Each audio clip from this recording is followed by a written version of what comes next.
This is a real sales call where I close someone for $8,000 in under 50 minutes. I'm Christian Polk and I've sold over $8 million in high ticket services. In this video, I'll be breaking down one of my sales calls, not a laydown sale, somebody who gave me actual pushback. So, ready to dive in? Yeah, yeah, fucking do it. You can see what the top 1% of sales reps do and also why they're doing it. And no, I'm not just going to be pressing play and letting the video run. I'll be pausing the call at key moments to explain a few things. Number one, what am I thinking in real time? Two, crucial mistakes you might be doing in your sales calls that's creating resistance. And three, exactly what you should be doing on your own sales calls and your own sales process to make more commissions. Okay, so let's go ahead, let's get into the call. All right, so let's dive into the sales call. Got my glasses on here, got my headphones going, got some smelling salts. Wake you up a little bit. Now let's go ahead and dive into this call. All right. So for a little bit of context, I sales training, right? So this is a salesperson looking to get better at sales. So if you know anything about offers, this is an improvement offer. I help people get better at something they're already doing. It's very different from a biz op offer or a new opportunity offer, which means you help somebody do something they're not doing. Two different conversations. So this one, I need to create a lot of doubt in their mind about what they're currently doing because I'm going to help them improve it. So that's going to be the big distinction between an improvement and a new opportunity. See me? Yeah, you're good. Okay, coolio, dude. So it looks like you booked in here about possibly getting some help with your sales. Sound about right? Yeah. Okay, cool, man. Looks like we made it to the right spot. Just so we're on the same page, man, what made you want to go ahead and book in the call today? Like, how can I help? I just kind of wanted to see a bit more about how you help reps. Yeah. I was just watching a bit of your content and Okay. the stuff you put out. I tried it on my calls and it got okay results. Mhm. Yeah. So first things first, what I'm noticing from him is he's a bit closed off. Now, why is he closed off? It's hard to say. It's too early in the conversation. But I know at the very beginning of the conversation, my main focus is to understand, one, why they're actually there, what actual problem do they have, but also two, I need to get the focus off of me, put it on them, but do it in a way that they're actually open. If they're not open, it doesn't really matter what you're saying. Really, you're just going to be hitting up against a wall. So my biggest focus from right here is I'm going to be doing things to actually get him to be open with me. So something that I'll always do is it's very simple, right? Is you can smile, actually, show that you actually want to be there. You actually want to talk to somebody. This can actually get to people to start opening up to you more. Now, you don't want to overdo it. You don't want to be just smiling for no reason and come across like you're a bit autistic or something. Or do autistic people smile? I don't know. You don't want to come across weird. So don't overdo it, but that's why I'm probably being a little bit more smiley here at the very beginning versus what I would normally do, just because of how closed off he is. Yeah, trying some of the basic stuff. Oh, it's good that you got some okay results. In terms of maybe more actual advanced training, do you know what type of help you're actually looking for, specifically? I'd say just maybe more so I've run into a lot of people who they're just it's a lot of resistance in the discovery. Okay. And they're just not really wanting to answer a lot of my questions. And Okay. don't- Resistance in what way? What exactly do you mean by resistance? a lot of them. So first and foremost, if you noticed, I'm asking specific questions on why he's here. I need specific problems, especially because I'm on an improvement offer. I need to know what they want to improve on specifically. I need to drill down to specific problems I can actually help with. For example, if I was teaching someone how to be a better chef, they showed up to me and they're like, yeah, I just want to be a better chef. Okay, better at what? Do you want to get better at the cutting, the sauteing? What specifically are you having a hard time with? What are you running into right now that would even have you looking for, getting better? I need those things. But notice when I do ask the questions, I'm taking my time. Me asking, hey, what type of help are you looking for specifically?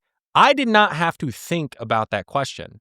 But the way that I asked it on my sales call, I thought about it. Well, what are you looking for, specifically? I'm thinking about the question. And if you notice, what that caused him to do is then have to actually give thought behind the answer. So I got a more thoughtful answer because I made it a more thoughtful question. And even though I asked that question the same time, right, for thousands of plus sales calls, okay, that's when tone plays a key role at this point. Like, they're just, like, I'll get to, Uh, like, in promoreness of, like, mhm. "Hey, like, how is this, like, impacting you?" Yeah. And they're just, like they're not really answering the questions, or sometimes they'll even get, like, it becomes combative, Okay. and then the Okay. call just really goes off the rails there, Yeah. and then yeah. Okay. And what are they actually saying to you that like makes it more combative? Well, Drilling down into like, the specifics. "Oh, I don't It's know vague if at this this is point. relevant," Okay. or, like, I just or, like, they put the focus on me of, like, "I just wanna see what you guys do," Okay. and No, then that makes sense, man. yeah, Yeah, it could it's definitely like be an issue. And is there a certain type of like structure you're actually following on your calls that is like leading to them being a bit combative, or what does that currently look like? Okay. I have a script that, Hmm. like, And the CEO gave me. okay. And what exactly do you sell? I sell business coaching for marketing. Okay. Like, more like helping them scale, like what type of business coaching? So now that I understand the overarching problem, what I'm going to do is I'm going to get more information about his current situation.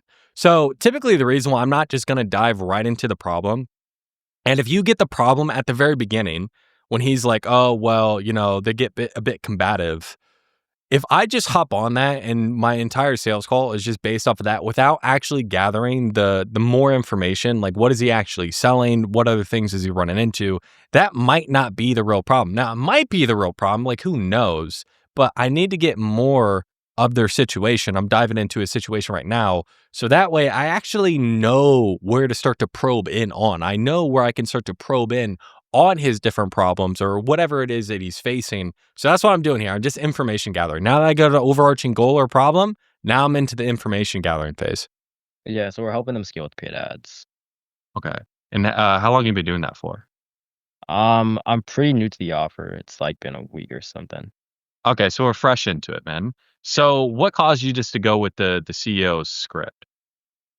Uh, he just, like it's what works, and I don't really wanna reinvent the wheel, Yeah. 'cause, like, I've tried that a couple times on different offers, and it just doesn't yield the best results.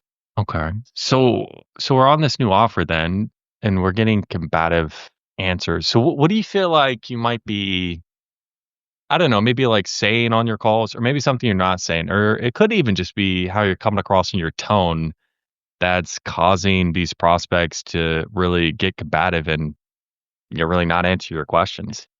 So I asked that question a very specific way. I'm asking what is missing with his skill set, and in other words, okay, I'm asking what's missing with specific areas that I help with. What he's saying, what he's not saying, or his tone that's causing the problem he just told me he had. Now, the reason I asked that in a very specific way is because if they answer the question, they admit that they are the problem. This is specifically important for improvement offers. If you help somebody get better at doing something they're already doing, they need to admit that they are the problem. It cannot be, for example, his offer. It cannot be the fact that he is new. It can't be any of these things. It can't be any of these things that are external to him. Why? Because if it's external to him, then he cannot solve that problem. I cannot solve that problem because the problem's outside of him. It's not actually him. He's not the problem. It's external. It's very different when you're selling, for example, a biz op offer. Let's say you're helping somebody quit their job. Them saying that their job fucking sucks, kudos, right? Like they want something different and you offer them something different. I don't offer him anything different. I offer him getting better at the thing he's already doing. But the only way he can get better is if he admits he's the problem. So that's where I'm going in right now. I don't I don't really know, like, a lot of them, like, they're from the Yeah. UK. Not a good Like, answer. I know the UK is, like, a more Yeah. skeptical demographic. So right away, I don't know. UK people are, skeptical. So what is he blaming? He's blaming the leads. He's blaming the prospects. Well, if the prospects you're selling to can't be sold, well, by golly, no sales training is going to fucking work. Okay. So, not a good answer. So, I need to lead him through my questions and guidance to actually admit not only to me, but to himself that the real problem is his lack of skills. Yeah, but again, like I've helped tons of people sell to people in the UK. So Yeah. I guess what do you feel like you might be doing, or maybe it's something you're not doing, like who knows, that could be just causing them to give you more combative answers to the questions you're asking. And again, I'm taking my time with that question. But first and foremost, I sideswipe the UK thing. I use a comparative frame. Like, hey, I'd help tons of people in the UK. What are you talking about? So what did it like? What are you doing? So if they're saying like, oh well, for example, like weight loss, if they're just saying like, oh well, I don't have time. Well, it's like I help tons of people who are doctors and lawyers working 16 hours a day. What do you feel like allows them to make the time? So what do you feel like's missing? Like in your the way that you're trying to lose weight that you're not allowed to lose the weight in the time that you do have, right? It's their fault. It's not the external world. That's the key. I don't know, like, they also come from, like, cold outreach, like, they're not coming from a paid Uh-huh. ad. Another thing of blaming the leads. Uh-huh. Like, it's just cold email that's getting them booked in. Okay. Okay. So, like, a lot of the times it's, like, super, super, like, cold, like, they don't even know. They're cold. They don't know what's going on. It's not his fault. And before you hopped on, like, was this offer being sold? Yeah. Okay. So it is sellable. Yeah. Get him Okay. to admit that it is sellable, right? So I'm pushing away his excuses and diving into the actual problem and getting him to actually own the fact that these leads are sellable. He's just not selling them. Then what do you feel like you're missing right now just with what you're doing that's preventing you from actually connecting with these people and just causing them to be combative? I don't know. It was, like, the way of Well, starting the conversation, or, like, I don't know. uh well, how are you starting the conversation? Okay. Well, So he left a little like bit like, hey, maybe it's the way I'm starting the conversation, but I don't know. So I'm gonna entertain it. I'm gonna like dive a little bit deeper, or like how is he actually starting the conversation to see if I can actually pinpoint what the real problem is and get him to admit that it's his fault. like, I know, in the CEO script, like, he Yeah. starts it a bit differently because Mhm. these guys are, Uh-huh. like, they're kind of jaded, where, like, they've hopped on a Okay. bunch of calls. Yeah. And I don't start it the same as him, so, like, maybe that could be causing, Well, cause like, that's the what walk me through. Like, what exactly do you say? I kinda, like, just try to, like, build some rapport with them, Uh-huh. like, a line I'll use just to get a laugh is, Yeah. like, "You living the dream over there, still working on it." And, like, Mm. I know in, like, the CEO script, like, he doesn't really have that, Okay. and he has a couple different tactical questions in there, Okay. so So, yeah. like, besides, like, the building rapport stuff, right, like, at the beginning, like, what do you feel like you're doing, like, when you're asking these questions? Because typically, what type of questions are you asking that's getting the combative feedback? Like, what exact question? So again, I went into how he begins the conversation. There wasn't anything there. It's still more vagueness. So what I'm going to do right now is start to drill more into the specifics. He said things were getting combative. Well, what is leading up to this combativeness? Maybe it's not the start of the conversation. It very well could be, but just because of how vague he's being, I'm going to start to be very, very specific and very direct. And the reason why I cannot continue for him to be vague is the way somebody talks to you as a salesperson is the way that they talk to themselves. So if he's very vague in his language, and you can notice this with a lot of people, they're very vague. Or another big one, they're very talkative, they're scattered, they're all over the place. Then that's how they are with their thoughts. So if he's vague with his thoughts, it's going to be very hard for him to make a decision because it's vague, it's not clear. And if I'm going to sell him at the end of this sales call, things need to be clear. They can't be vague. Also, if somebody is scattered, if they're talking a lot, I need to start to direct their thinking. I need to direct what they speak about because, again, their thoughts are scattered. And then they go to the end and their thoughts are scattered. They're not going to be able to make a decision. So you need to be hyper aware of how they're actually communicating to you because that's how they communicate to themselves as well. So he's being vague. So I need to get him to be more specific. I need to drill down into what's actually going on and get him to own it. Okay, that's what I'm going to do here. So you're asking. It's usually when I'm just, like, trying to find out, like, why they're there, it's like, "Oh, I just wanted to Mhm. see what you guys had." And it's like, "Okay, Okay. well, we were started on a back foot." Or, like, I'll Yeah. ask, like, "What's the biggest challenge in your business?" And it's Uh-huh. like, I don't really have that many challenges. I just want to see what Yeah. you guys did. Like, you guys reached out to me. So I Okay. want to see what you guys Can, did. can I make a suggestion? Yeah. Especially if this is a demographic that typically does hop on call after call after call, asking a question like, "Hey, what's your biggest challenge?" How many other sales reps do you feel like say something similar? Okay, so here's what I'm doing right now. I'm planting a seed of doubt and I'm planting a problem in his mind. So I just got out of him that the biggest question that he asks people is, hey, what's your biggest challenge with XYZ right now? Which, just the fact of the matter is, especially in the high ticket space, it's a question that's super overused. It was made famous by Cole Gordon, but there's people before Cole Gordon and now people after Cole Gordon that are teaching the exact same thing. This is how you start off a conversation. Now, he sells people who are online business owners. So, this is a very, very high knowledge base, like high sold to demographic. So, if I sell to people that are like very much like they know they've hopped on sales calls, most of these people take sales calls, they've watched sales training that probably teaches something similar. You're not going to have a good time. They're going to want to push back on it. So, once I hear that, I'm going to insert that problem into his mind. Well, it's like, hey, how many other salespeople do you feel like say something similar? Right. And then once I get him to admit that probably most salespeople do say something similar. So if they view you as a salesperson, right? How do you feel like they're going to view you in their mind if you talk like everyone else? Not good. Why do you feel like that is? Now, the reason why I'm going to follow it up with the why do you feel like it is, or how do you see that being the case? I need to get him to actually own the problem because at this point, we've kind of circled around the problem. He's been very vague, but I got a really good piece of information and then I inserted a problem. Then from there, I need to get him personally to buy into the problem because everything I say is hot garbage. But him as the actual prospect is an absolute gold mine. Everything he says is absolute gospel, right? At least he believes what he says. At least he should, right? Unless he's a crazy person. So I need to get him to defend the belief of what the problem is that I insert here. Yeah, probably a good amount. Yeah, what do you think? Yeah, maybe. Yeah. So what do you feel like that does in the prospect's mind, especially if they are jaded? If we hop on the call and we just sound like every other sales rep that they've talked to. Yeah, they just like classify me Right. as like every other sales rep. What does get put in that bucket? Do you want to be put in that bucket? No, not really. Why not? Well, because then like I'm just gonna get treated like everyone else and get all the fucking pushback. So Yeah. And you getting this pushback, because I don't want to. See, like, why don't you want to be put in that bucket? I'm getting him to defend the fact that that's what the problem is and he doesn't want this problem anymore. To him, dude, because I'm not on your calls. Typically, what is this leading to at the end? You drop the price, what happens?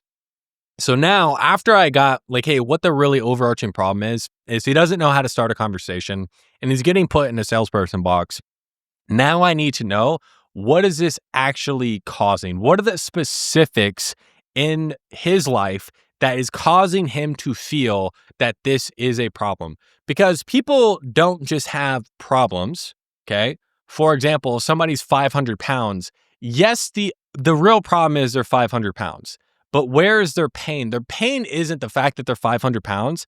It's everything that being 500 pounds leads to. Life on a daily basis is telling that 500-pound person, you fat. Like when they have to go upstairs, their knees hurt, they sweat, they're out of breath. Those are the moments of pain. So when we're looking at this guy is hopping on sales calls. Okay, where is the moments of pain? When does life tell him, bro, you're not good at sales? It's when he gets objections and when people don't want to talk to him and he doesn't close deals. So now that I found what the real problem is, I need to then attach it to moments that are painful that make him want to run away from his current situation. That's where I'm going to right now. I'm getting the specifics. it was like sometimes I don't even get to the end. Like it's just like it gets so combative, like I don't even get to drop the price. You can't You even just have to hop pitch? off.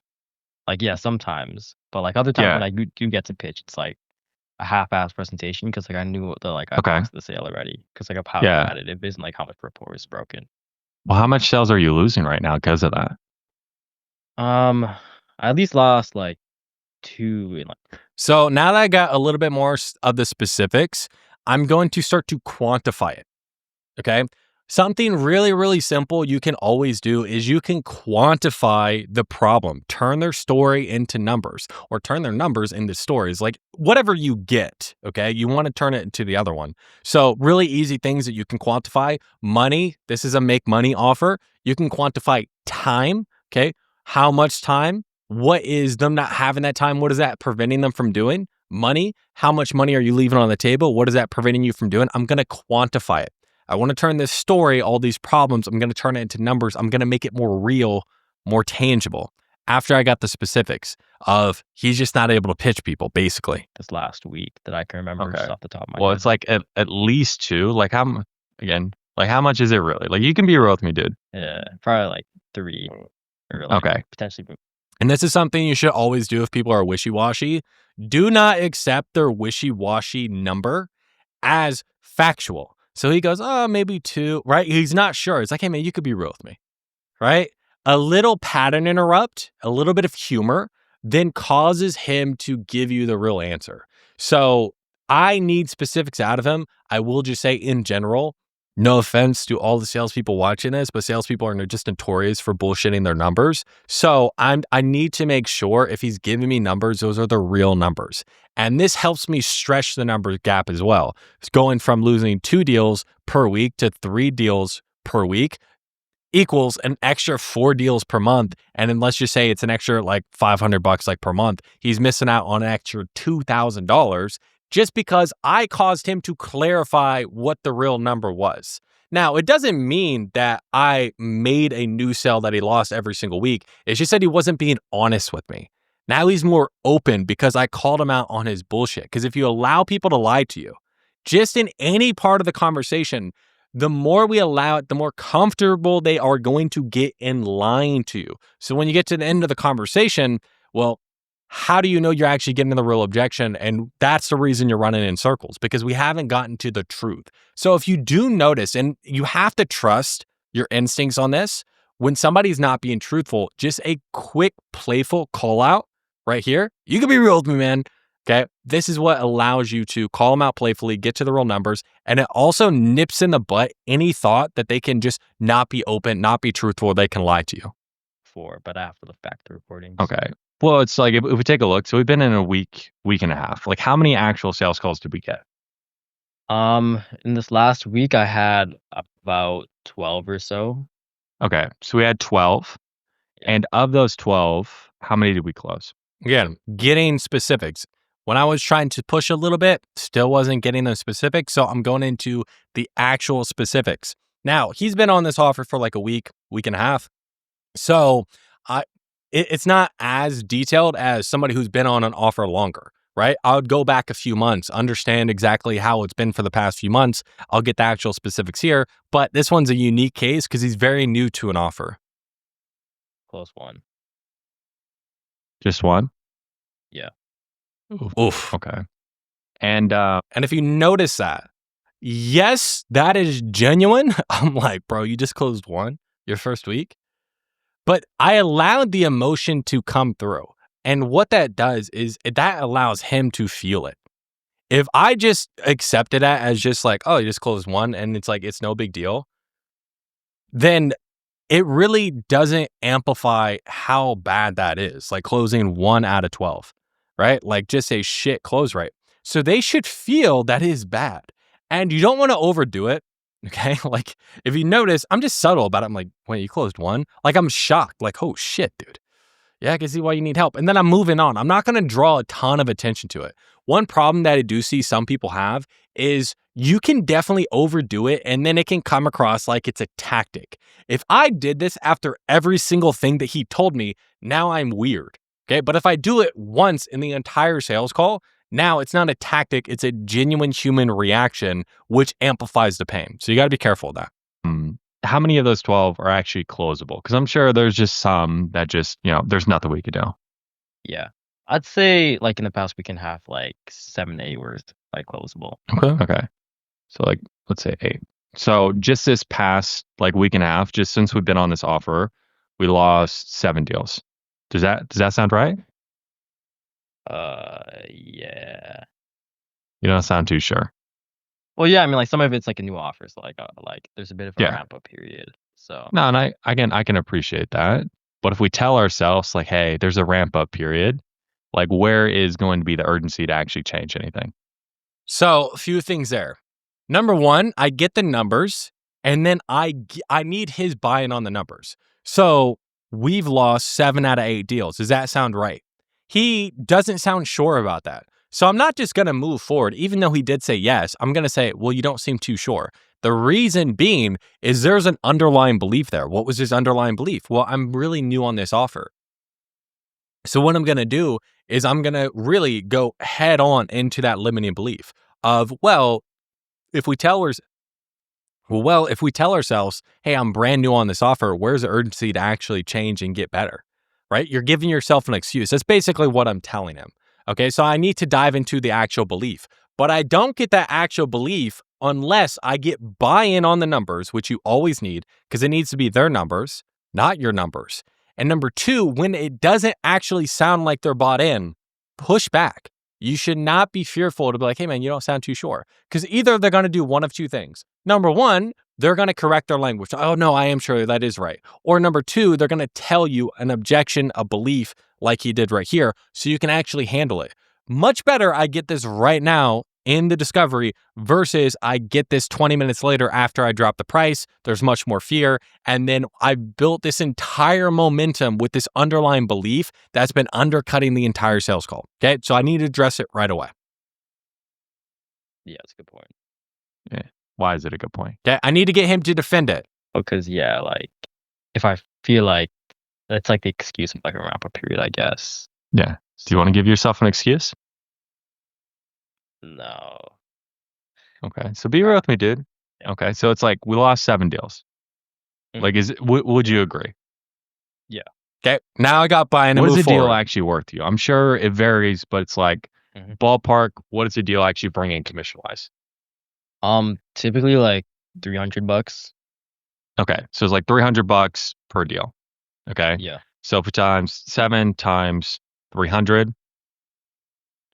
So just this past week and a half, we lost 2,100. Does that sound right? Yeah. Okay. Get buy-in on the numbers. Now, it's really key to turn those bigger numbers into actual dollars. Now, if you're selling sales training or you're selling marketing or any type of business thing, turn the bigger numbers into actual dollars and cents. Or if you are helping with revenue, turn that into profit. Okay. It's much more powerful when you're dealing with a closer number to them. He's going to feel a lot more $2,100 left on the table in a week versus 7 sales calls. One is just more intrinsic, like one's more tangible. Okay. He can picture what $2,100 would do at his bank account. You can't really picture, right? Like, oh, what all these sales calls will do for you, right? The only reason you can picture that is because you know it equals money. So it might as well just get it and have the money number. You see that you're leaving that money on the table. Again, I'm not in your shoes. But how does that actually feel? Yeah, I mean like I feel like on some level like I'm just kind of bouncing around from like offer to offer. Yeah. What do you mean like, bouncing around? Well, like even before. Okay. So I ask an impact question like, hey, how does that feel? And again, I'm asking it slow because I want him to think about it. And now I just got a new problem. Okay. Before we were talking about he can't start a conversation, getting combative, all these things, losing out on sales. And now he just told me, well, it really just makes me feel like I'm bouncing from offer to offer. So I'm going to then dive into that. And the reason why I want to dive into that is because if he's been on this offer a week, okay, diving into all the problems with this offer he's been on for a week, like, yes, you can sell them on that. But ideally, you want to get into a longer, more like just bigger problem. So if he's been bouncing from offer to offer to offer, it's safe to assume like this is a months or years problem rather than a week long problem. Okay. So that's why I'm also going to explore that and understand where it goes. It's like Yeah. I was on a couple offers in like January and like February that didn't fully work out. So Okay. I'm still trying to build up my commissions on like an actual proper role. What's causing you to have to jump from role to role? It's just like some of the offers like didn't really work out. Like it wasn't what I thought it was when I got in. Okay. What do you mean wasn't what you thought it was? Like So what is he doing right now? I've hopped on offer to offer to offer. These offers wasn't what I thought it was. Now he's on another offer saying the exact same thing. Okay. And like foreshadowing of me actually working one on one with him. This was a big thing we had to break. And like now he's, fucking killing it. So hate to break it to you, right? Foreshadow for the future, the deal closes. But this is a belief that needs to be addressed, that it's always the offer's fault. Because again, if it's always the offer's fault, it's not his fault. So this is another way that he's abdicating responsibility. So this needs to be addressed. for one offer, they just weren't getting as many calls on my calendar as I thought they would Okay. be. Yeah. For another one, just like everyone was kind of like broke on the offer. So Yeah. yeah. Okay.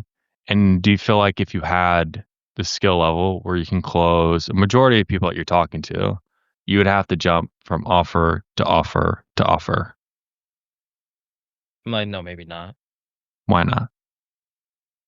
Oh, like if I could close like the people who like I was talking Yeah. to, like I could probably make like a good amount of money in the first.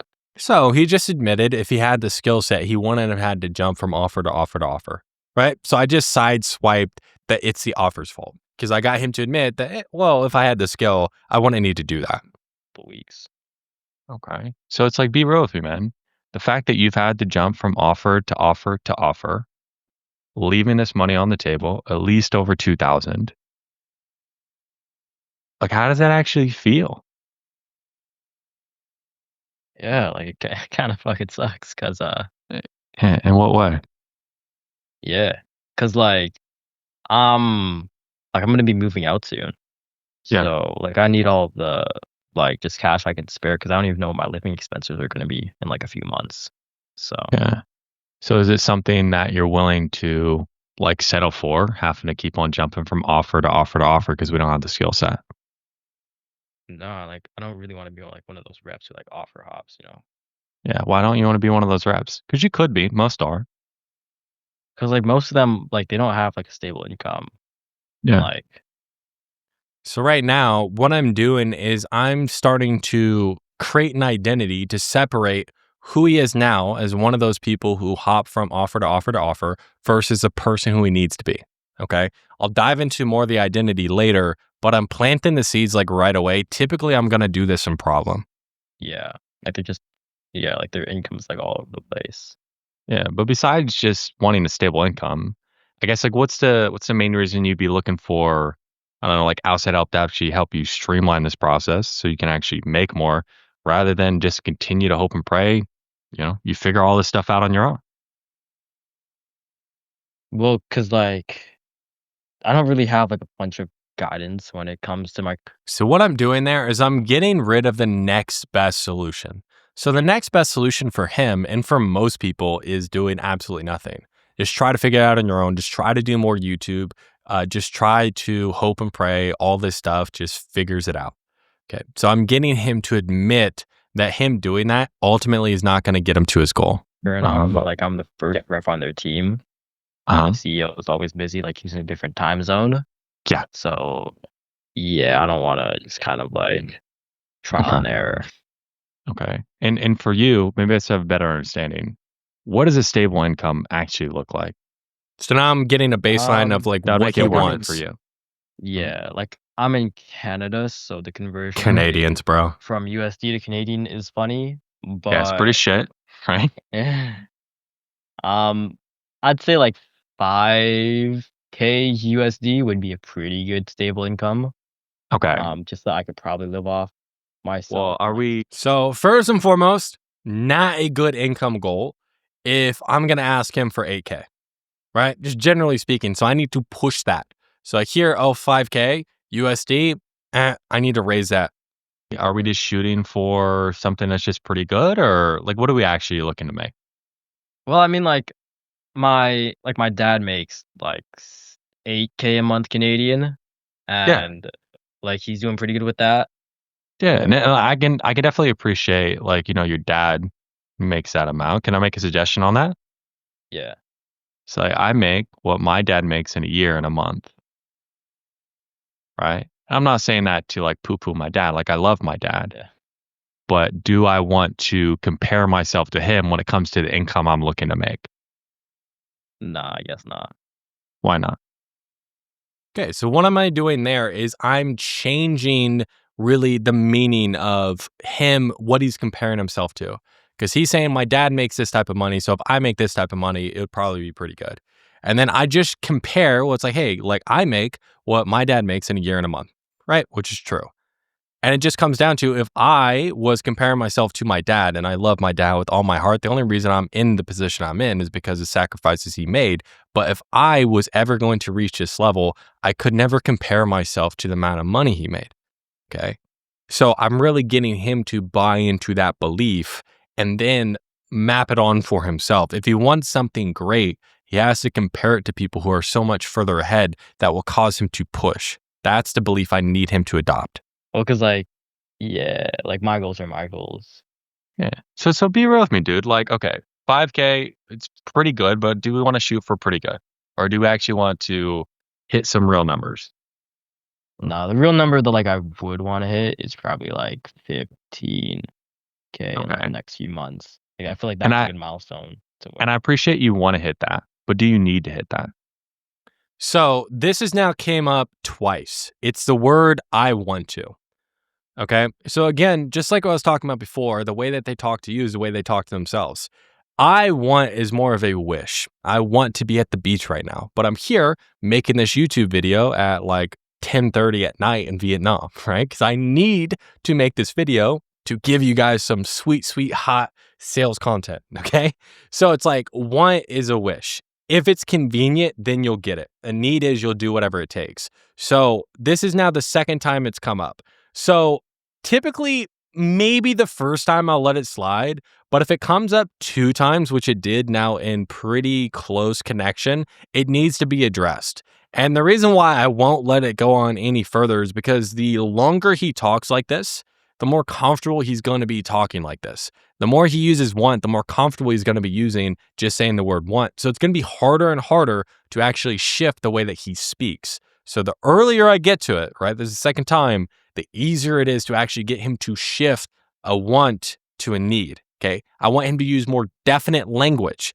So if he uses more definite language, he's thinking more definitely, he's more likely to actually be able to make a decision at the end. Yeah, like I definitely probably need to. Definitely, Why? definitely, Why is probably. it a need for you? Well, cause like just especially like being in sales, I feel like Mhm. especially when like talking about like my job when it comes to family, Mhm. it's like it's kind of like looked down upon, even Yeah. though I make more money than like some of my family. Mhm. Uh-huh. So if I can really hit like those 15K, like I feel like that really like I don't want to say shut them up, but like a little bit shut them up. You know what I mean? No, it's good, man. No, it's like I can definitely appreciate where you're coming from. I was in a very similar spot a couple years back. But before like we started talking today, have you been out there looking for ways to actually get the skill set so you could be making 15,000 per month, or what have you actually been doing on that front? So typically I would ask him what is he currently making now, but he's been on a new offer. He's only closed one deal, so he's only made like $300, right? So I already know the income he's making. So I didn't feel the need to ask that question. I could have asked him like what he was making on his previous offer, but I didn't feel like it was relevant. Now, after I got this, I got him to shift it from a want to a need. I need to ask him what has he actually been doing about solving his problems, okay? So this is also a key area where a lot of limiting beliefs are going to come up, and so if we need to pre-handle, this is where a lot of the pre-handling and heavy lifting is going to be done. Like I've been watching like your YouTube videos and like that's been really helpful. Yeah, but besides like the basic YouTube stuff, right? Like what have you done about actually getting like the advanced skills, the hands-on help you would need to get to that 15,000? So first and foremost, when somebody says, "Oh, I've been doing YouTube," or "I've been doing like I've been reading books," or shit like that, you can't treat it like it's a real thing. Okay, you want to sideswipe it because if you treat it like it's real, like, oh, what type of results are you getting? Like first and foremost, you're just gonna go down a rabbit hole. It's so much easier just to like, like, oh, besides like the basic YouTube, like what have you been doing about actually getting hands-on help so you could get outcome, right? Just sideswipe it and re-ask the question. Per month? Um Honestly, like not a lot, just Why because like not? it's been like a bit expensive. Like everywhere is charging Yeah. like 2K, like Uh, 3K. Well, I'm going to charge him a lot more in 2 and 3K. So it comes down to the real limiting belief isn't that things are expensive. It's how he views money. It's not that he doesn't have money, it's how he views the money. Okay. So I need to attack the way that he views money. That's what I need to shift. And all a limiting belief is just a way of viewing the world. Okay. So typically there's going to be two ways to shift the belief, at least the two easiest ways. There's more than this, but based off of NLP, the two easiest ways are going to be shifting the meaning of what expensive is or changing logical levels, right? Like we're talking about expensive, but I'm going to talk about something else, right? Like talk about like, hey, where do you really need to be? So, like in comparison, you get what I mean? So, you want to shift it there. But I just identified what the real belief is. It's the fact of how he's been viewing money. He's been viewing $2,000 to $3,000 as expensive. And the fact of the matter is, he sits across from other people all day, every day, and asks them probably for more than 2 to 3K. And if he thinks $2,000 to $3,000 is expensive, he's gonna have a hard time at an elite level selling if he views that much money as expensive.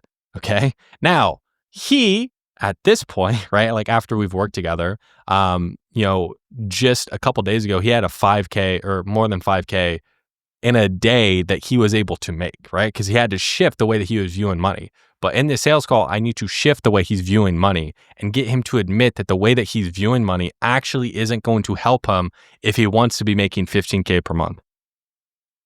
Like a okay. month. It's Well, like, when you say okay, like well, I need to save up. expensive compared to what? Right? It's like what's compared to my bank account? All right. But is it expensive compared to your goals? Like So what am I doing there? I'm changing the meaning of expensive. Expensive compared to what? He said his bank account. That's what he means by expensive. But is it expensive compared to 15K a month, 180K a year, 3K? No, obviously not. So I'm changing the meaning of what expensive is and what he's comparing it to. 50. No, I guess not. Okay. So can I make a suggestion around that then? Sure. Yeah. Because like my favorite quote is by Tony Robbins. Again, billionaire life coach, probably one of the most persuasive people out there. And the quote is, people's biggest superpower is their ability to be resourceful, right? They make things happen. Just most people are resourceful on how they can't be resourceful. Do you get what I'm saying? Yeah. So what's prevented you in the past, since we've been hopping on offer to offer to offer, from actually getting resourceful so we can get the right skills so we can actually get a stable income? I feel like it's exactly that because like Mm-hmm. I've been hopping from offer to offer, so I don't really Yeah. have stable income to like get super resourceful. Okay. So I sideswipe the expensive. I'm changing the meaning of it's not the money, it's your resourcefulness. And then he just blamed his situation. He's blaming the external. He's saying it's the fact that I've been on offer to offer to offer is the reason why I don't have the money. Okay. Versus the other way around of it's because I don't have the skill, which means I don't have the ability to stay on an offer, which means then I don't get money. So what he's saying is once I am on an offer where I'm consistent and make money, then I can invest in my skill set. So once I am healthy, then I can go to the hospital. Doesn't make any sense. You need to be able to invest in your skill set. You need to be able to get the skill set before the money comes. So we need to shift how he's viewing it. Okay. He's talking about money needs to come before you get the skill set to make money. Makes no sense. Well, how can you get a stable income if you don't have the skills to make it happen? You know what I'm saying? Yeah. Right? Like it kind of clicked. And he's laughing right there because he's like, oh yeah, that doesn't make sense. And you'd be surprised. This is on your sales calls. This is also in life. Most people even have strong opinions or strong beliefs about things that they haven't given much thought. So you just challenging them or just showing them just really how inconsistent some of their thought patterns are, just that alone will just break it. It'll shatter the glass. Now, with other people, you might need to be a little bit more hands-on. You need to like really go for it. But for this, just showing the contradiction allowed the actual belief to shatter. It's like once I'm healthy, then I'll go to the hospital. So be real with me, dude. Like I'm in your corner. I want to see you win. What's actually preventing you from going out and getting help so you can actually have the skills to make a stable income? Okay. Sideswiped all the bullshit. Ask I the don't know, I guess question I just again. never really like my sales manager on my last role, like Yeah. like on my last like stable role, Uh-huh. he kind of got me up to like a point where like I was doing like okay, Yeah. just like with the money I was making. Okay. Um, but yeah, since then, like I wanted to go for gold, so I transitioned into a couple of different offers that didn't Yeah. work out, and Okay. then, um, So what's yeah, I don't know, prevented you, like man? I don't know, I just never really thought about it. Okay. Well, I mean, if we've had this problem for the past few months, not having a stable income, whose responsibility is to go out and actually get the skills to make sure we can get that income? So he's saying, I haven't thought about this problem, right? Or I didn't know it was a thing. Well, whose responsibility is it to actually solve this problem? So him not even thinking about it is a big red flag. So I need to get him to own up. The fact that him not even thinking about it is the problem. If you're talking to somebody and they say, well, I didn't even know this was a thing, that is a problem. For example, I know a big like health offer that I help a lot of their reps on. Okay. And that's one of the biggest things they say. They say, well, I didn't know that this holistic medicine was even a thing. They have access to Google, right? It's not that they're in an Amish town and they just have no access to knowledge. Like everyone has a supercomputer in their hand. If you just go into ChatGPT and you just list out all your problems and just say like, hey, what's a list of all the solutions possible to these problems?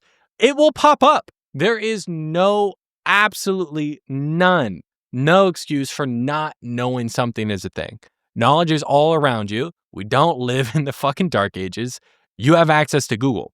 So you need to get them to take responsibility of the fact that they didn't know about it, or if they didn't think about it, given the fact that they have all the knowledge in their fucking hands. They're on a computer, they're on their phone. They have all the knowledge at their fingertips. That is their fault. And they need to take responsibility for it. Yeah, it's fine. Okay. So what's preventing you, guys? Again, I'm in your corner. I want to see you win. Like, what's actually coming up for you that's been holding you back? I don't know, I guess I just like because I'm moving out in like a few months, Yeah. so I guess like in those months before, like maybe I was just like comfortable, just like Okay. without. Now we got to it. He got to a certain point. He was making okay. Now he's kind of been hopping off an offer. I assume he's living at home. He's about to move out. And right now he's comfortable with the money he's making. But if he is about to spend a lot more than $2,000 to $3,000 with me, okay, does it require him to think comfortability is not something that is acceptable? Absolutely. For him to make an uncharacteristic decision, which investing a lot more than what he was probably thinking into sales training, it's going to take really a different conversation. And for him to say being comfortable is not okay.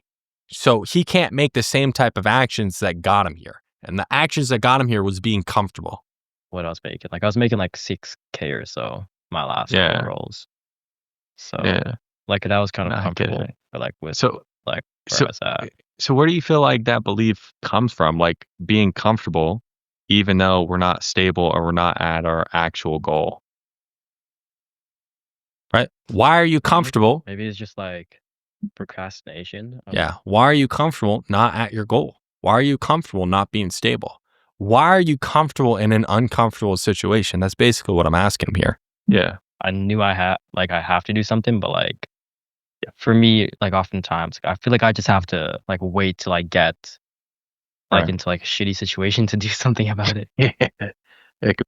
And this is something that will happen a lot with your prospects is they will be in very terrible situations or they've been wanting to do something for a very long time. And it was a terrible situation that was the catalyst for them to have a conversation. For example, this is something I hear quite a bit when you're talking to people on like a business opportunity. One guy that I help, he helps like, people who are like high income earners buy a business. And something he'll get quite a bit is people who got laid off. Now, rather than trying to go get another job, they're looking to buy a business. But the problem is, the real big problem is, all the people he's talking about, they never got fired. And then they're like, oh, well, I got fired. I guess I'll buy a business. No, they've wanted to buy a business for 10 years. And it was the act of them being fired that then catapulted them into now actually taking it seriously. So the real hard question you'd have to ask somebody like that is, why did we allow it to get so bad that we got laid off for us to actually start taking this seriously if we wanted to do this for the past 10 years? That's a hard question you need to ask, because that's what's going to really drill into the underlying belief. The fact of the matter is, he's now in a bad situation, but he's allowed this to get into a worse and worse situation. And now the fact that he's on a new offer and he made $300 over the past 2 weeks, basically, which means if this continues, you make $600 a month, right? Cutting his income in 10. It should not have to get this bad for him to get the help. He should have reached out and got the help when he was making $6K per month, but he didn't because he was comfortable. So that's a conversation we need to have. Be trouble, dude. Because how long were you in that more comfortable zone? I'd say for like at least like since I was on the last offer, like 5 to 6 months or something. Okay. In the past 6 months, as being more comfortable, if you had to put a cost to it, like how much do you feel like that actually cost you the past 6 months? So what am I doing there? I got the belief, I got the length of time, and I'm adding a tangible cost to it. Well, if you did your math with the like 2K a week. Yeah, we don't got to do my math, man. We can do your math, right? Like how much do you feel like it actually costs? And this is something that people will do to you, is like, hey, when you put it that way, when you say it, like they try to put the facts of their life on you, you're questioning your sales process. Never allow them to. The reason that they do that is because if it's your view of the world, if it's your view of their situation, there is a subjective view of their situation that is not that, right? So they want to squirm out of it. So you always need it to come from them. So if they try to put it on you, well, if we go off of what you say, well, hey, man, you don't got to go off of what I say. What do you say? Get them to actually own it. Don't allow them to put it on you. You? I'd say at least I probably wouldn't be at those 15K months yet, but like at least 10K in total. Okay, 10K over the past 6 months, or like 10K per Maybe month? like just 10, like I'd say 6K per month, like extra. Okay, so like 6,000. So we left $36,000 on the table these past 6 months. Does that sound right? Yeah, I guess when you put it like that. You think you could use like 36K right about now? Yeah, probably it look really nice on my checking account. Yeah. So I do have to ask, man, like that way of thinking of being comfortable procrastinating for the past 6 months that we left 36K on the table. Like, is that worth keeping if we're actually going to break out of that comfortability zone and actually get to the point where we're making the type of money we really need to make? No, because like I can't really like get out of my comfort zone if like I don't like get uncomfortable. Yeah. And the reason why I bring all this up. So I get him to admit the way that he has been thinking is not going to help him moving forward.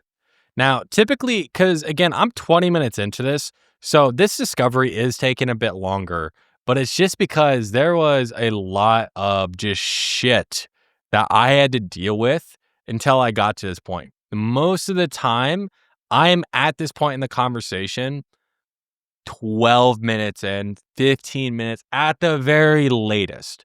But because there's a lot of shit that I had talked about, that's why it's taking 20 minutes up until this point. So I wanted to share a call where not everything went hunky dory, right? Where it's like, I closed somebody in 30 minutes, which again, like that's all fun. High fives all around. I love those. But I wanted to show like, how do you deal with some of this actual shit? Now, once I got him to admit where he's currently at, how he's currently been thinking, how that's no longer like going to help him if he wants something different. Now I'm going to dive into identity. So he's already told me the identity he doesn't want to be. And the identity he doesn't want to be is the person who has an unstable income hopping to offer to offer to offer. And the person who he wants to be is the person who has stable income making 15K plus per month. Okay. So those are the two identities. So I want to pin these two against each other and get him to really understand the consequences if he stays the current version of himself that he is right now, his current identity. Okay. So that's what I'm going to go into here. And I do this on 'Cause at the every end of the call. day, like I can give you the perfect diet plan in the world, but if you don't actually use it, what type of results you gonna get? Yeah, probably not the best. Right. So it really comes down to, yes, you need the right skills, but for you to be that 15,000 per month guy, like I'm telling you right now, like you need to have a different way of walking. Like you have a different level of confidence about you. You get what I mean? Yeah. Just right now, we're the guy who doesn't have a stable income and we're jumping from job to job. Is that right? Okay. So there, I just created the contrast. We have a different level of confidence. We're the 15K per month person, but right now we're not. We're the guy hopping to job to job. Is that right? There's a very big distinction between the person we want to be and the person he is now. Yeah. So I have to ask, are you okay being and continuing to be that guy? So Why not? And if you notice, he's getting quiet. And often this is a good sign because he's actually thinking about what I'm saying. He's actually taking it in. Okay. You got to be careful if people are answering your questions too quickly. because then like I'll just never have a stable income. And then like come in the next few months when I have to move out, Yeah. it's like, okay, well shit, how am I gonna move out without a stable income? Yeah. But naturally, when we grow and we grow into the person we need to be, we need to let some things die off. So for you to no longer be the person you are right now and grow into the person who you need to be, what do you need to let go of? Now, this one's a real key question. What do you need to let go of in order to be the person who you need to be? Okay. Why that? What happens if you never let go of it? Probably just like having like just jumping from job to job to job and like being comfortable. Okay. Like getting comfortable with like being uncomfortable. Yeah. Do you feel like you're going to have to actually take some risk and bet on yourself? Yeah, like that's kind of like Why? Why is that? like that's well, cause like if I don't like bet on myself, it's like who will Yeah. type thing. But I do have to ask, if we continue to be the guy who's comfortable and we keep on jumping from job to job to job, never having that stable income for the rest of your life, like how's that going to feel? And if you notice, like that question is asked in a way that really does hit hard. But if you notice, my demeanor has completely changed.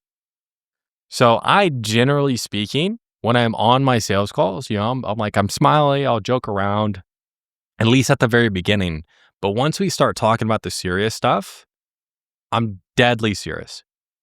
And it's the contrast in the two that really draws the weight to this part of the conversation. That's why that's key. I would fucking suck, dude. Like I can't be one of those reps. Why not? Cause like I don't want to be like fucking 40 and then like just looking back and knowing that like I wasted all that time. Now, this is a red flag, or maybe not a red flag, but this is a problem you can run into with younger sales reps is they will future pace out their consequences too long. This guy, I know you can't see him, but he's very young. He's talking about he's living at home. He just graduated and he's talking about 40 years old. Okay. He doesn't have a concept of what 40 looks like. I'm 28 and I don't even have a concept of what 40 looks like. And I'm getting old, bro. I'm certified Unc status. So when you hear young people talking about, oh, when I'm 40, that would really suck. It's like, no, dude, what if you wake up tomorrow and you're still that person? What if you look in the mirror tomorrow and you look yourself in your face and you see that you're not doing things you know you need to do? How is that going to feel? Bring their consequence close to them. You cannot allow it to be 40 out in the distance somewhere because like it's not real at that point. Young people do dumb things all the time because they have no sense of their own morality, me included. Dude, well, what if you wake up tomorrow or next week and realize you wasted more time? Yeah. is that something you're willing to allow to happen? So again, what happens if you wake up tomorrow or even next week and we allow yourself to waste more time?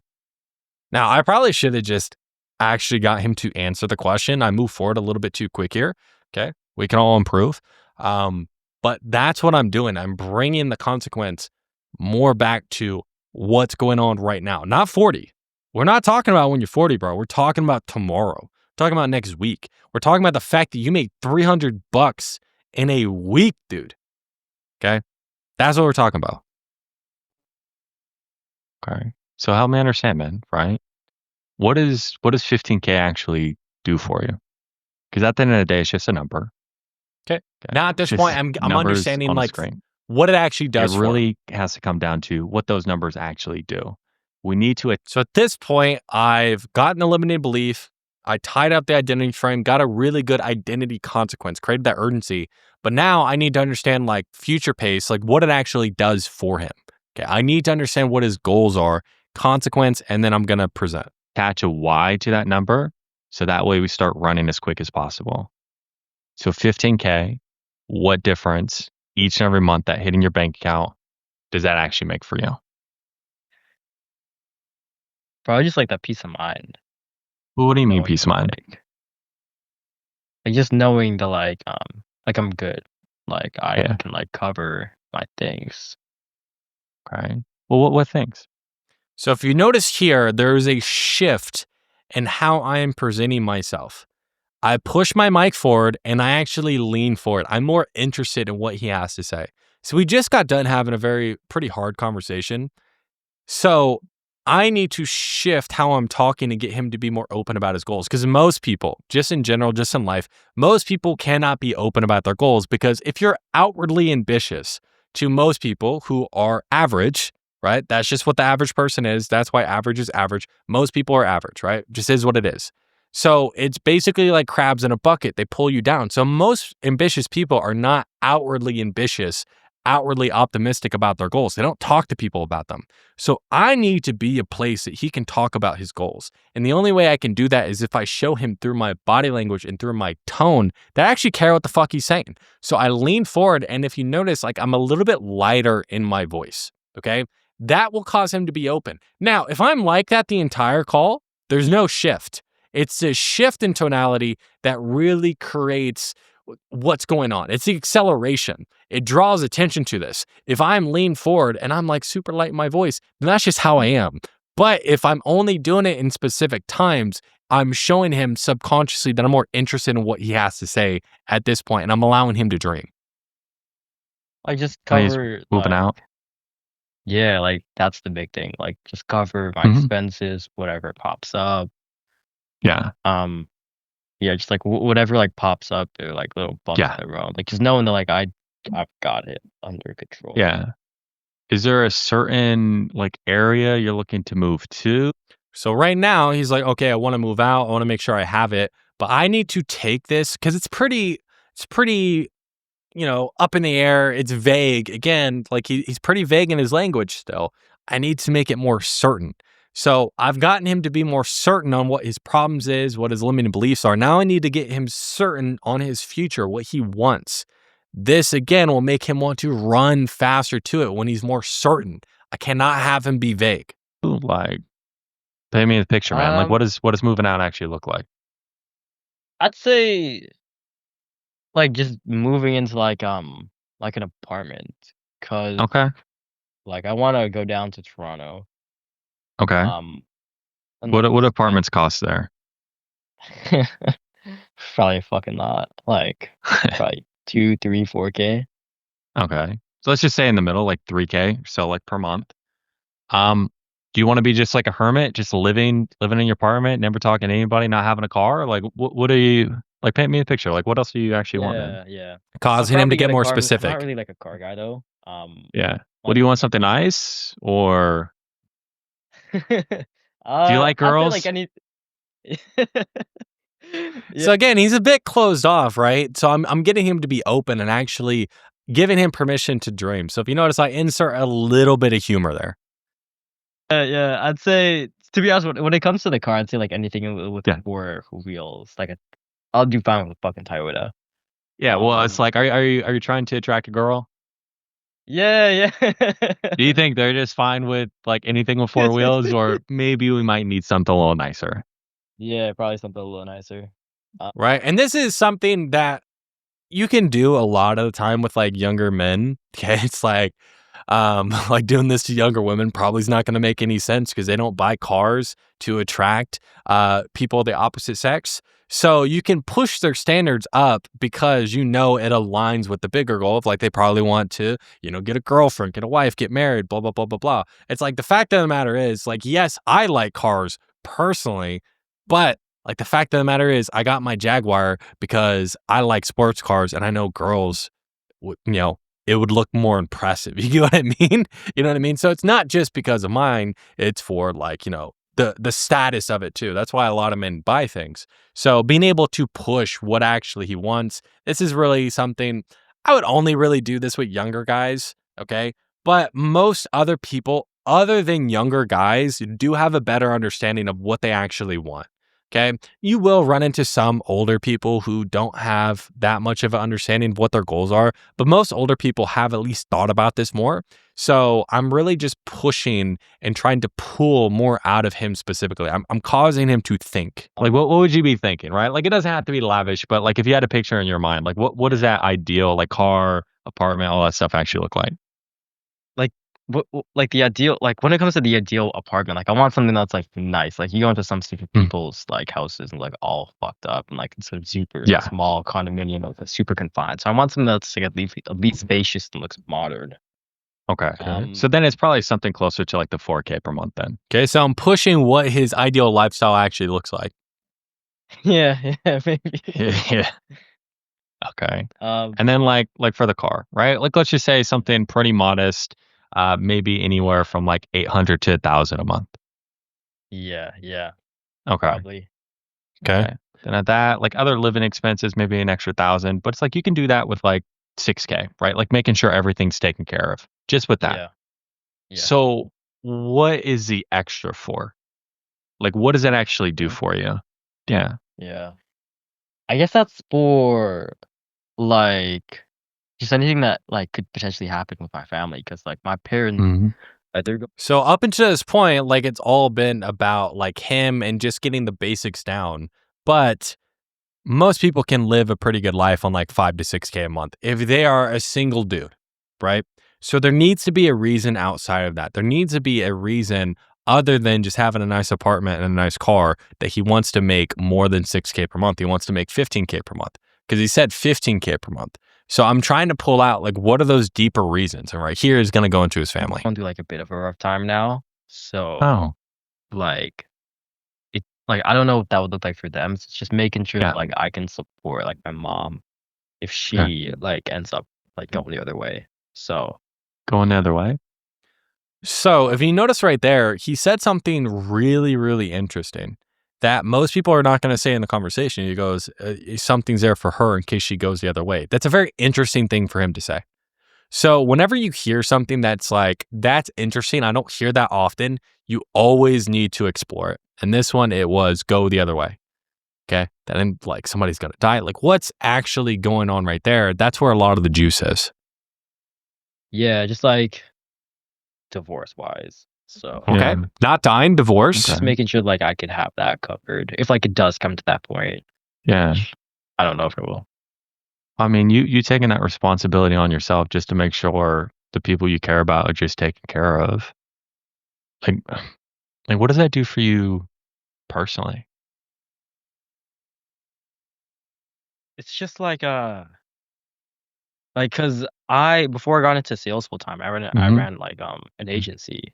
Yeah. And we were doing like kind of okay, but it's just being able to like know like Yeah. I've got this, like everything is stable. Right. Yeah. Yeah. Well, if you get that and just know it's stable, know she's taken care of. Like if you had to like sit there and picture that in your mind, like you're in the new apartment, but like if your mom calls at any time, you can just take care of it. Yeah. Like how would that feel, dude? So right there, I'm more like painting a picture and I'm taking my time. So I'm getting more of the specifics. I'm getting the emotion behind it. And once you have the specifics and the emotion, you're going to paint a picture. So like you being able to do this, like you're in the new apartment, like be vivid with your language, take your time, okay? And actually get them to think. You can't really tell by like looking at him right now, but he's like looking off. He's thinking, he's actually picturing this in his head. That's the goal here. I need them to picture the future. I need them to picture the future when they have whatever it is that they want. That's when I know I've had a good future pace. I feel fucking amazing, dude. Like I do have to ask, if nothing does change though with the skill set you have, if we keep being the guy who jumps from offer to offer to offer, what's the likelihood that we're going to be able to actually be that guy who can not only take care for ourselves, but take care of the other people around us? Yeah, but probably not super likely. Yeah. I can appreciate you being real with me, man. Can I share you a quick story? Yeah. Yeah. Because Now, I wouldn't suggest you sharing stories or using storytelling unless, number one, like you have a good grasp of the entire process. Okay. And number two, it ties directly into what you're selling. But why I love using storytelling, and there is a video I have that I gave away all the secrets of storytelling. That's on my YouTube, right? Shameless plug. The reason why I love storytelling is because what it does is it, number one, it opens myself up emotionally. So it's going to get them to open up more emotionally. It's going to cause them to trust me more. Also, I can pre-handle a lot of objections and insert different beliefs because naturally people put themselves as a protagonist in any story that they hear.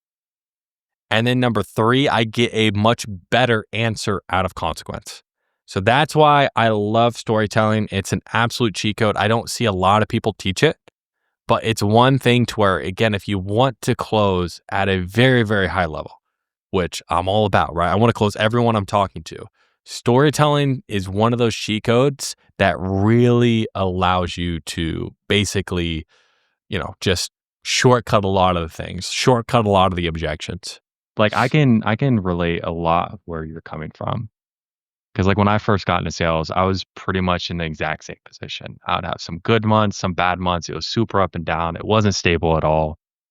And I just remember going through this feeling of like somebody has had to figure this shit out, right? Like somebody had to figure it out. Because I was just in a place where it's like there's just so much instability.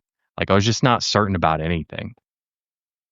And what I did is I found a training program, and I've been through tons of training programs since, but like the first one I did, and this was back way before. It wasn't really a big space at the time as far as like sales training. There's a lot more things out there now. Um, but like what it was is it was some group trainings, some course, but it was like $20,000. And I had never spent that amount of money on anything before in my life. And I didn't have the money, to be frank, Yeah. but I knew I could find the money. And the interesting thing is about what you said too is like my dad told me not to do it. But as I told you before, like now I make what he makes in a year in a month because I betted on myself. And I was always an ambitious person. Like I knew what I wanted, but it was really what drove me is just understanding what I didn't want. Cause like I'm deathly scared of just being average and being like everyone else. And I had to have the conversation with myself. Like basically, if you don't do something about this, if you don't take action, you will live with regret for the rest of your life. And you'll have to have the same pain your dad has in his voice every single time he told you you couldn't have something. And you don't want to live with that regret. So I have to ask you, man, like what happens if nothing changes? What happens if we continue to be the guy who's comfortable, we're not stable, and we just continue to jump from job to job to job? We actually can't provide for ourselves, let alone someone else. Now, if you noticed, or if you heard other calls or me tell that story or go into it before, I highlighted different aspects of it. So that's the beauty about a personal story, that you shape it to the person you're talking about. So there are different aspects to everyone's life. Like we have tons of different aspects of it. But what you choose to highlight about that, because all that is absolutely true. Okay. That was one of my biggest drivers. My dad told me to, be careful and not get into sales and all this shit. So that stuff's all true, but I normally don't tell everyone like my dad not telling me to do it. But since he was talking about before that his dad makes good money and he compared himself like to his family, in my head, that's a potential objection, especially if he's still living at home. Okay. So I wanted to get in front of that objection by telling the story about how, my dad told me not to do it, but I still did it. And now look at where I am. Okay. So I'm getting in front of these objections, and everything else I highlighted, I related to his current situation about me being uncertain. I highlighted when I was uncertain with my income, which I was, and then really focusing on what drove me forward is understanding what my consequences were. And there's some embedded commands and different things in there. Like if you want, you can replay it and go through it. I do a bigger breakdown, like I said, in that video where I go over the storytelling, but that's what I'm doing there. So embedded commands, pre-handle objections, but ultimately getting a good, sweet, juicy consequence. Like I can't let that happen. Like I literally cannot. So he's saying I can't let that happen, but he's letting it happen right now. So I asked him, hey, what happens if this keeps going on? And he's like, well, I can't let that happen. That's not an answer because it's happening right now. So it's like, I need to get a better answer. Moving out soon, it's like that, cannot be a reality. What happens if it is? Because that's the reality right now. Okay. Double down, re-ask it. Yeah, it would. Yeah, it would be tough. What would be the day-to-day impact 3, 4, 5, 6 months from now? And that's what our reality is. So I'm staying in the pocket and I need to get him to contemplate. I actually need to get him to think about his consequences. That's how I'm going to move him. That would just be like kind of. I don't want to be that guy like living paycheck to paycheck. Like what happens if we are? Especially like I talk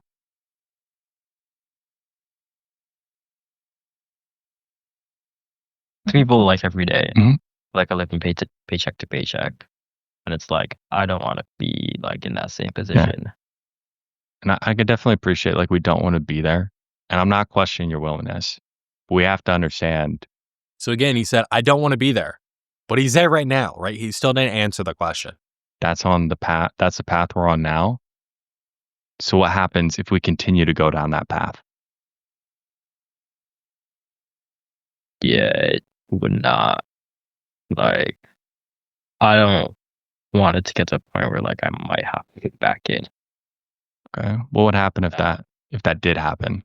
If we continue to go down this path and we have to live in that reality. And you can be real with me, dude. Get him to be more open. Like, it would just be a bit shameful because like we're all supposed to like go to university, right? Just how our family is. Like we all go to university. But it's like if I deviate from that path and like I drop the ball, it's like I don't want to be seen as that type of person. What would that reality be like if we feel like, in their eyes, we dropped the ball and then we have to come back and we prove them right? You ever seen Diary of the Wimpy Kid, like Roderick? Like, like that? No, I haven't seen it. Help me understand. Yeah, it's like just living at like home with like, no plans on anywhere to go in life. And like, especially in like a sales job, like a lot of people see that as like a dead end. Yeah. So is that a reality you're willing to settle for? So if you notice, I stayed in the pocket until I actually got something real, tangible with emotion behind it. Him having to come back home, things feeling like a dead end, and the shame that comes with it. If I just allowed him to skirt out of the question, again, I'm not getting a deep consequence. So that's why that's super important right there. Okay. Why now? Like, why not kick this down the road? Why not just, again, be that guy who's new year, new me? Like, let's just do it next week, next year, and just hope for the best. well, because I'm moving out soon. So at this point, I'm pushing back a little bit to cause him to dig down deeper in why he needs to change. Then after that, I'm going to transition, pitch, and then ask for money. So it's probably gonna be best to get something Why in not? place. Why not wait until next week then? Well, Okay, he's like, I'm moving out soon, right? I'm moving out next month, 2 months from now. So it's probably not best. Well, why don't you just push it off till tomorrow, next week? Why don't you do that? like Get him to with the defend same why he needs to do it now. it was down like 2K. So that could be like a month's rent if you think about it. Yeah. So time to actually make a change. Bet on yourself. Yeah. Yeah. Okay. Cool, man. Because I mean, based off like what you told me, especially when Okay. you're talking about just Now I'm transitioning and I'm going into the presentation. Now I'm going to skip forward on the presentation, but like I said before, typically I'm not going to have a 33-minute discovery. That is a bit long. Typically I'm shooting for 20, 25 minutes at the most. Okay, so I want to be dropping price around minute 30, minute 35. So that way I can handle objections. And then I have a little bit of time in between calls as well if I have calls back to back to back. Now, I've seen some people like release like calls where it's like the discovery is like 55 minutes long and they haven't even presented yet. Like that is way too long. And if you are on back to back calls, there's no way you can consistently close deals like that. Generally speaking, you want to be dropping price around minute 35. Okay. Generally speaking, sometimes a little bit earlier, sometimes a little bit later. This is a bit of an exception to the rule just because there's so much shit there. Okay. But since I dealt with all that shit right there in the discovery, I'm not going to deal with as much in objection handling. So if I didn't do that, call probably would have gone longer than 52 minutes. Okay. Just because it's going to be harder to then overcome the objections at the end, which means it's just going to take more time. No fun, no bueno. So I'm getting a lot of the heavy lifting out of the way. So I'm going to skip forward a little bit on the presentation. If you want to learn about what I do, how it works, check out the link in the description, dog. Maybe you can hop on a call. I can sell you too. It's going to be lots of fun. Don't worry. Okay. Should be around here somewhere. Like, yeah, Come on. Give it to to me. be real, like Yeah, because I take this stuff very seriously. I just ask you to do the same. Okay. yeah. So you'd be willing to actually take it seriously. Yeah, 100%. Okay. Cool. So in terms of like the actual investment to get you to 15,000 per month, so you can actually have stable income and start taking care of not only you, but your mom as well. The investment required is going to be 8,000. Okay. So the length that it's going to take you to get you there is going to be 4 months. Now there's a couple different ways we can break it up. It's just going to depend on what works best for you. But the next steps are pretty basic. Going ahead and taking care of the investment. You sending me over a call, setting up our first one-on-one session so you can get that roadmap to start closing more deals right away. Any questions on how that works? Yeah, like what ways can you like break that up? Yeah, it really depends on what's going to work. So this is a trap that you can fall into. When they're asking like, hey, what's all the payment plans? You don't want to just go ahead and show all your cards. Because especially in negotiation, the person who has the leverage is the person who knows what the other person has. So when you do get like, hey, how can you break that up? It's like, yeah, it just depends. It's going to be a bit custom, but help me understand, like, money aside, is this something you'd want to do? Why would you want to do it? So I'm putting the money to the side, I'm getting buy-in, and then I need to get out of them what they have, and then I'll create a custom game plan for them. Okay. So that way I don't just default to the lowest payment plan. No bueno. For you, is there any particular reason why you ask? Well, like, yeah, Come on, give it to to me. be real, like Now, I will say when I am selling salespeople, I'm a lot more playful with objection handling than I would versus a normal offer. So if you notice how I interact here, I wouldn't say it's 100% you should be this way if you're on a different offer where you're not selling to somebody who also sells things. If you are selling to people who are like coaches, consultants, they are business owners, you can be this playful. But if you're selling to, let's just say like a 70-year-old like woman who doesn't do sales and you're selling her like a fitness program, you can probably not be as playful in the objection handling because it doesn't make sense.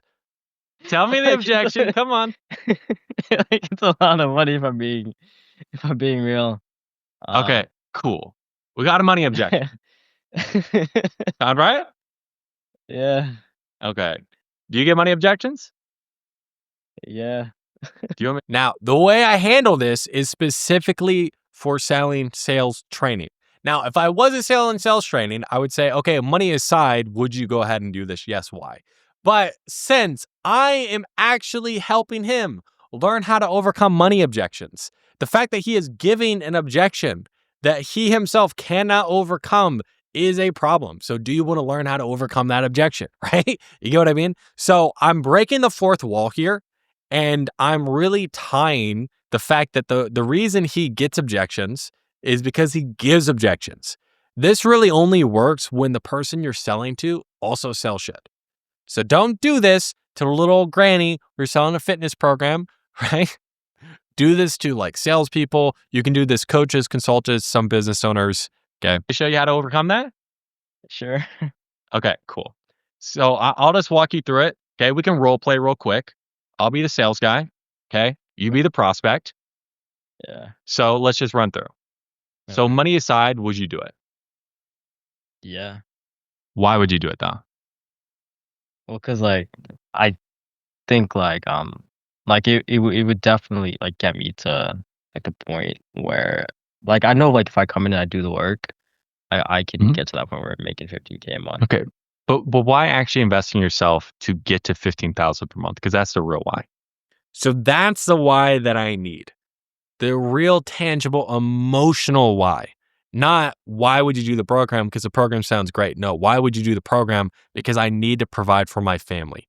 That's the why you actually need. So oftentimes I need to double down. Like said, like just I've gotta move out in the next couple of months, so I've gotta figure something out. I mean, you don't need to, man. You can keep on doing what you're doing, right? And yeah, Okay. probably wouldn't work. Okay. Can I share perspective around that then? Yeah. Because which one's the problem? Which one's the set though? Like when it comes to like like what do you mean? The money. Like that being a lot of money. If you're making 15,000 per month, would that be a lot of money in your mind? No, I guess not. Okay. So the question is, do you want to change that? Yeah. Okay. And what's riskier at the end of the day? You actually removing your limitations of that's a lot of money. We find the money to invest in ourselves so we can actually make more. Or is it riskier to continue doing what you're doing now, not having the stable income Yeah. and going off and doing it on your own? Like what's riskier? Well, yeah, I get the I get it, but like it's just And again, like I'm like not making a point. I'm trying I don't really have like a super understand. stable income. No, and I get that. We could talk about that. I'm just trying to understand. Like what's riskier at So right now, what I did is put money to the side, got more buy-in, and then I'm reframing the money, right? I'm shifting what's riskier, okay? Like what's riskier, investing money versus not investing the money. Getting him to admit that not investing the money is much more riskier, not doing something. Now, sometimes what will happen is when you use one of these frames or you're trying to reframe, you ask a question and they'll do exactly what he just did. Oh, I get it. No, I understand where you're coming from. Motherfucker, I asked a question. Okay. You don't say that, but that's what you go ahead and you dive into. So if you notice, I interrupted. Oh, yeah. No, I get that. No, I understand. Right. I'm not going to allow him to speak and take the conversation elsewhere. Like, no, we definitely figure that out, man. But I was asking. And then I'm right back on point. I need to get them to actually answer the question because the frame does not matter if they don't answer the fucking questions. So getting them to answer the questions is absolutely paramount.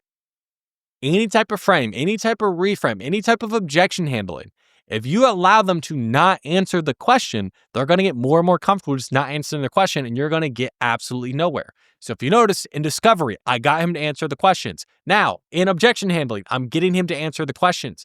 I did not change who I was from discovery and objection handling. I'm the same person. So that way I have the trust. If I allowed him to walk all over me in discovery and then in objection handling, now I'm like fucking objection handling Christian, I'm smacking this dude around, there's going to be a lack of trust there. But since I've been like this the entire call, I've earned that. So it's like I can be a little bit more straightforward right now. End of the day, you actually invest in yourself so you can get that stable income, or you continue to do what you're doing now.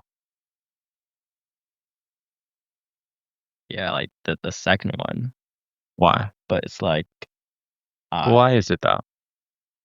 Now, if you noticed, I asked him, hey, this or this. And he said, well, the second one, but cut him off.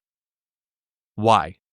Because anything after that but, you know, is going to be an excuse. Because it's just anytime you say, like you say something, but you're about to negate exactly what you just said. I'm in amazing shape, but I eat a lot of donuts, right? You got to mean it's about to negate whatever it is you're about to say. Oh, it's riskier, but it's a lot of money. That's probably what he was going to say, or a variation of that. So I'm not going to allow him to get to the but. I'm going to ask why. The reason why I'm going to ask why, again, if I direct what he talks about, people think by talking, I'm going to direct what he actually thinks about. So that why there is very crucial. And this is very, very crucial in objection handling. I'm directing what he's thinking about. I'm not allowing him to go to the but. I need him to focus on the why and the actual reality of the thing. And if I get him to focus more on the why, okay, then his why will become much bigger in his mind than his objection. But what most people do is they allow people to talk about the objection and give a bunch of excuses. And what that does, again, that's what they're focusing on. So their objection becomes much heavier than their actual why. So you need to do the opposite. well, cause like if nothing changes, like nothing changes. Like if I move out, But I'm like what actually happens if nothing does change, man? Like, and again, you move. And again, nothing changes, nothing changes. It's a truism. It's not a real answer. So I need specifics. I need him to actually think. He cannot be in autopilot mode in this conversation. Well, if nothing changes, nothing changes. Yeah, no fucking shit. Nothing changes, nothing changes. Right? No, you don't say that. But it's like, what actually would be the nothing changes for you, and why are you not okay with that? That's what you need. Out, you don't have a stable income. yeah, I'm just gonna be one of those like guys living paycheck to paycheck. Okay. So now he's bringing up the old identity that we implanted in there all the way back in Discovery. Feels like ages ago now. God, D1 Yapper over here. So now he's bringing up that identity. So I'm going to be driving the wedge now. Okay. Pushing the urgency forward. It's the day-to-day ramifications of you being one of those guys. Okay. Twisting the knife, driving deeper on the consequence. Hero. Like, I don't want to be one of those guys. What would be that, like, if you had to put yourself in their shoes, because that's where we're heading right now. Like, what's the day-to-day ramifications of that? I don't want to be one of those guys. Well, hey, we're heading there, bro. So what happens if we do? Get the answer. Like just that constant like worry to like I gotta keep on selling. Yeah. Like if I got like a shit week, then it's like, okay, well, I don't have enough recurring yet. So yeah. Now I got an actual It goes better answer out of him. Yeah. And I appreciate you being real, man. Okay. And then once I get a better answer, I reward him. But if you only take one thing from this call review, and if you're this, far along in the actual, call review, it means you're taking yourself seriously. So fucking kudos to you. High fives. But if you just take one lesson from this entire call review, is get them to answer your questions. Stay in the pocket, re-ask the same question in a different way, get them to answer. Because a question in itself is not powerful. It's what the question does. The question causes them to think. The question causes them to tell themselves certain things. So if they don't actually answer the questions, it doesn't actually get the power. They don't think and they don't tell themselves the truth. That's all questions are there for. So if you took one lesson from this, actually get them to answer your questions. So it's like, are you committed to not be that guy? Because money, that's the easy part. We can figure that out. The commitment to just change and do what's required, get out of your comfort zone, that's the hard part. Okay. So again, I'm shifting what's hard. He's saying money's hard. No, money's easy. Commitment's hard. yeah. Why? Well, because like if I don't commit, it's like who will? You know. So again, like I'm in your corner. Let's let's figure this out. Let's not focus on what we can't do. Yeah. Let's focus on what we can do. Bills, expenses aside, just to see what you're actually working with. Like, what can you do? Okay. And from there, I'm getting a number out of him. The reason I want to get a number out of him, again, I want the leverage. I want to create something custom for him. I don't want to just give him endless payment plans. Like a good amount, like just upfront, like today. Yeah, just like what do you have available? Like probably like 4K or something. Or Okay. So it's like, yeah, okay, I so don't if we know. can do 4K, right? Like what we can do, again, if this will help you, we can do 4K now and then 4K in 30 days. Would that help? Yeah. Okay. Like 2 payments, 4K now, 4K in 30 days, like that would work in your budgetary restraints. I'm always going to double down on the money to make sure money's actually tied off. Yeah, like that definitely help, just so I can like get paid out for like this last, like the last Okay. one I did on my last offer. Okay. So if that works, next step's pretty basic. Just take the initial investment of So I tied off money. It's like, hey, that works. So I'm just going to re-ask for the sale, basically. 4,000. So he's either going to give me another objection or he's just going to say yes and give me his credit card. Those are the only two options here. That way we can go ahead, get set up with our one-on-one call and really kick it off from there. Would that work?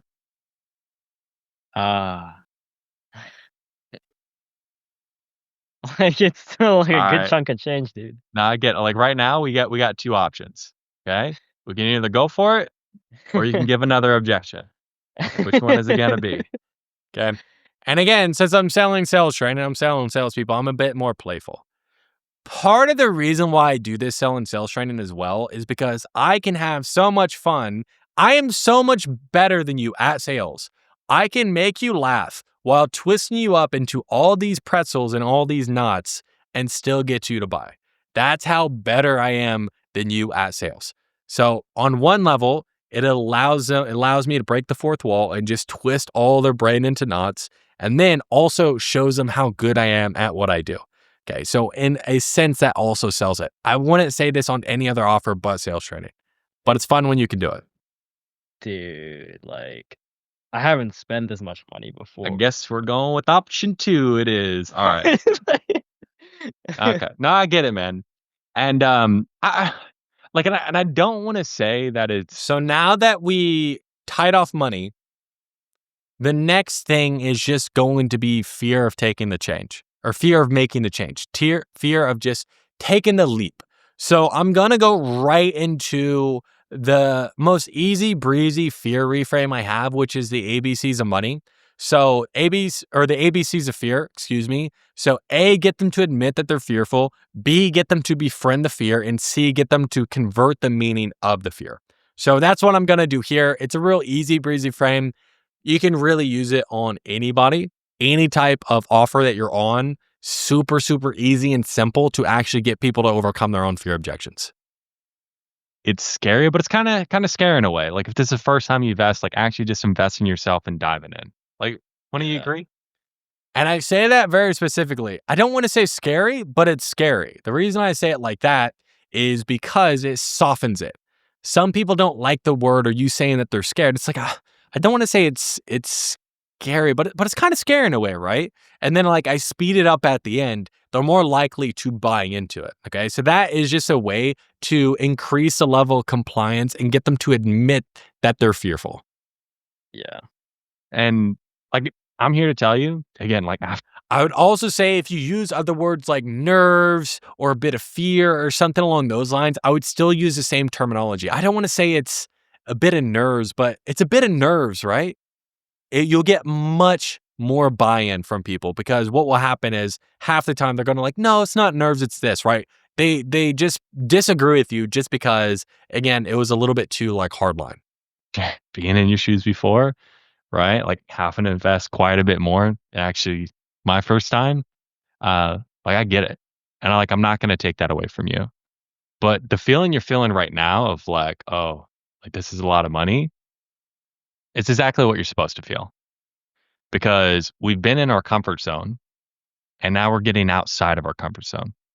Because who do you know who grows inside their comfort zone? So right now I'm getting him to befriend the fear. What you're feeling right now is what you're supposed to feel. It's your friend. It means we're getting out of our comfort zone. Yeah. All right. So the fact that you're feeling this, it's a good thing. Because if you're cool as a cucumber over there, I said the number and like you didn't flinch, like dude, I have to check your fucking pulse. Right? Like you're Okay. Bit of a humor, diffuse it. supposed to feel this. Like it's our friend. All we really get to decide is how we deal with this feeling. Because it's Now I'm going into, hey, we don't get rid of this feeling. We just have to decide what we do with it. So we convert it. We convert it into taking massive action. So that's what I'm doing here. So A, get them to admit, I don't want to say it's scary, but it's kind of scary, right? Yes. B, befriend it. This is exactly what you're supposed to feel because who grows inside their comfort zone? C, convert it. Okay. Shift it into taking massive action. not going to go away. Because we have two options. Like number one, we can allow it to constrict us. We get this feeling, we constrict, and then we become one of those other people who live paycheck to paycheck. And dude, people live like that their entire lives. The second option is we take that feeling, but then we shape it. We shape it into taking massive action. So I'm going to put some skin in the game.